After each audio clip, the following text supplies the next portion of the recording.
Naliligaw ka ba o ikaw yung ipinadalang foreman dito? Sa dako kong ito, mukha ba akong foreman? Kasi is to believe kung dako ka talaga. Baka pag humarap ako, maglaway ka. Aba, shoot to ah. Pinaglihi ata to sa makupal ng muka. Pasensya ka na.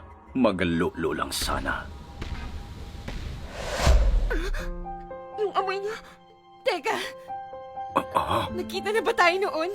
Para kasing, Sa palagay ko rin, Mitsuha. ikaw si Taki. Namiss ko yung amoy mo. Ba't amoy? Amoy ano? Paminta, sibuyas, bawang betchin. Amoy regla siya. Pero panis. Anong ginagawa mo? Ba't amoy regla ka? Sumusuntok yung amoy. Ayun pa, sa stepsis ko yun. Yamete kadasai. Magkadugo tayo. Wag gol!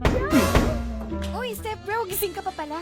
Nawawala yung mga panso ko. Oo, ganun din ako. Yung sa'yo nakatago lang sa mga unan ko. Gusto mo... Ayaw. So, ikaw ang champion sa NNN last year? Oo, until this month, defending champion. Wawakasan ko yan. Uy, teka, anong... Si OA naman to.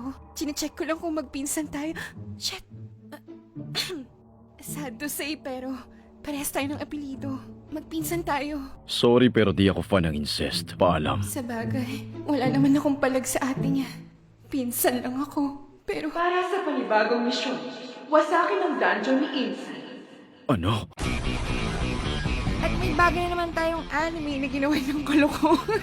So another episode of Step Bro Leveling at kakulab ko ulit si Smokey. And yes, gagawin pa natin ito ng next episode, kaya abang-abang lang. Pero parang wag na lang. Suntukan na lang oh. Pero maraming salamat sa panonood. Bye!